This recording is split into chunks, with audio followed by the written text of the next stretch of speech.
Think about this. What if someone was getting ready to fly to Nigeria because their results said that they're this amount Nigerian, and they're holding the plane ticket in their hand and they're so excited and they're telling everybody that they're going to Nigeria. Right. Next thing you know, their results change. They get a notification on their phone. They're like, oh, and it's went from Nigeria to Ivory Coast, Ghana, and now they're like, what am I going to do with this Nigerian ticket? What in the world? I'm now 1%. So now that person gotta go to Nigeria with their 1%. Try to find a cousin. Hey everyone, I'm Ali and I'm here with my friend Andrea. Hi. We work together and we both love doing the DNA testing and talking about the DNA test. So the reason why we're making this video is because Ancestry DNA changed their results like dramatically. And I remember calling you the other day and telling you that your results have been changed. And I remember you wanted to pull over to the side of the road I to was check like, your what? results. What do you mean? So you checked your results and I did. And you saw some differences. So we're going to talk about those differences and we're going to compare the new with the old. So yeah, so stay tuned. Yeah, there was definitely a lot of surprise for me. There's a lot of regions that were no longer in my DNA, which was surprising. You mean it was there before and now it's not there anymore? Right. Oh crap. Oh my gosh. Okay. So let's get into it. Yes. So Ancestry DNA has updated their system where they went from 3,000 reference samples to 16,000 reference samples. So now they're saying that their tests are even more accurate than it was before. So this is your account, and before they even show you what's new, they're saying your results are up to date. Your DNA doesn't change, but the science we use to analyze it does. Your results may change over time as the science improves. Things that make people. Alright, so looking at your estimate here, now they're saying that you're 39% been in Togo, and before you were 35%. So okay, so it's like 4% increase. So it's still the highest region for you. Okay, so Ivory Coast, Ghana is 16% now, and before they were saying that it was 19%. Okay. Right. Cameroon, Congo was 15%, and now they're saying that you are, what is it, 31? So you jumped from 15% to 31%. Right. Wow. Which I thought was very interesting. Oh wow. Okay. All right. So Mali was 5%, and now you are not. Mali's gone. That's what I said. When I first saw the results, I was so mad. I'm like, wait, hold up. Where is my Mali, my Senegal, my what else was in there? Let me find it.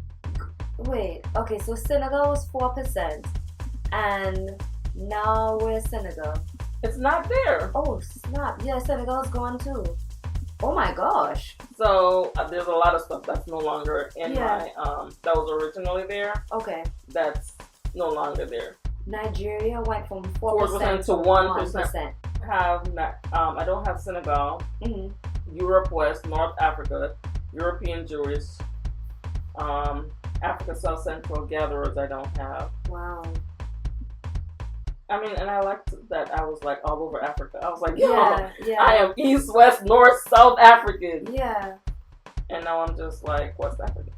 Wow. Okay, so were there anything that you did after you got your first results? I did. But what stood out, because I know I am a descendant of the Maroon tribe in Jamaica, what stood out was that they had this all-female army, and I'm like, they're fierce. Maroons are fierce. Fierce. Next question. How would you feel if Ancestry DNA sends you an email and said we have another update, and in this update you're no longer 39% been in Togo, but now you're 1%, and then all of a sudden you're 40% Nigerian? Like, how would you feel with I the think flip-flopping? it would be disturbing, but because of the flip-flop. The one thing I can say is that Benin, Togo, and Nigeria are in the same kind of region. So that would kind of make sense to me. Okay. But if it was something like 40% Native American, then I would like... Yeah. As time goes by, DNA technology is going to improve, it's going to get better. Right. And even though your results are different, they say that their estimate is more accurate. Because remember, everything you see is an estimate. It's not, right. It's not, you know, written in stone. It's not 100%. The thing that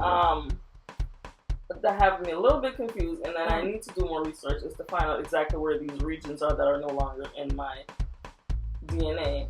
Because why would they pull up these regions? Well, so I'm thinking, like, for instance, Senegal, it went from 4% to not being there at all. Yes. So where exactly is Senegal? How do they identify? They just have more people. So when they only had 3,000 people to thing with, it was easy for them to say, oh, okay, you're closer to Senegal, you're closer to this person or that person. But now that they have 16,000, right, it's much easier for them to put you someplace else. Now, I can tell you about my mom's results that I do like the new results from my mom, because I do have an African cousin from 23andMe, and he's from Togo. So I love that it matches up. If her highest percentage is Togo, and my first connection with an African cousin from 23andMe, which is not connected to Ancestry at all, he's from Togo, it makes more sense. Okay. And a lot of people have been saying that from the change, that it's been more accurate. I think so too, only because when I put my sister in that, before we were so different. And I mean, like, my highest was Benin, hers was I believe Nigeria. Okay. And like, I had North Africa, she didn't have that. I have Iberian Peninsula, she didn't have that. Okay. But now it's like we are really close. My mom and sister, you know, they both were Benin. Yes. They both were Ivory Coast, Ghana, like almost half, and then it went to almost half Benin. Oh, wow. No, my Togolese cousin, he said it's pronounced Bena. Bena. I like that. Yeah. Instead of Benin. It's pronounced Bena. Yeah. So yeah, Bena. I like that. Yeah. Bena. So I met a woman, co-worker of my mom. She's from Mali, and I was so excited to tell her. I was like, I would love to learn more about your culture and all of that stuff. And she gave me a beautiful bracelet. See, that is gorgeous. Wait, it looks. Wait. Oops. It matches your clothes. It does. It's a nice one. Yeah. Beautiful though. Yeah, it is beautiful. And it feels like, I like the material inside. Because it's like a suede leather feel. It's not hard. It's not like a wood. And that was very, very generous of her. That was very nice. Mali? From Mali, yeah. I used to be, my DNA used to be from Mali. And then my cousin that I connected with on 23andMe from Togo, you know, in talking to him, we had a long conversation, and he told me he did, in his family, they always spoke about a female ancestor that disappeared, and they never saw her again. That's my ancestor, possibly. I cried. I really cried. I really don't. You know, and he said, you know, in talking to you, I truly believe that she survived the trip. You know, and I cried. You know what? I never thought about.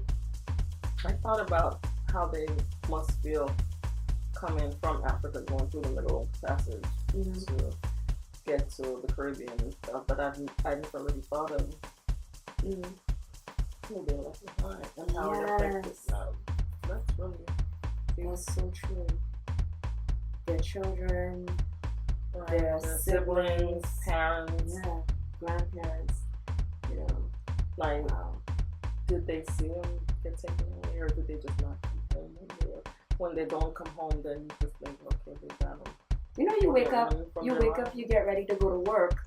You know, you start your day, you get up, you're ready to go to work. You're not thinking that you're not coming back home. Right. You know what that's like? It's like, you send your kids to school. Yes. And they're kidnapped. Yes. And you never see them again. Yes. Or they're sex trafficking. That's the new form of slavery right now, sex trafficking.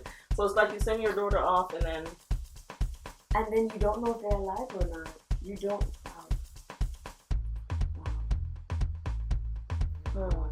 So now that Ancestry DNA have updated their database, I'm gonna definitely keep doing more research.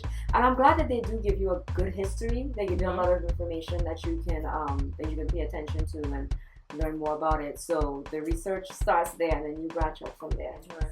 Okay, so thank you so much for watching, and share with us your thoughts in the comments. Let's have a discussion about your Ancestry DNA results. What did you think about the change? Was it a major change? Was it a little change? Is it more accurate now? Do you believe that it's less accurate? What do you think about it? Share with us. All right? Bye. Bye. It was a pleasure.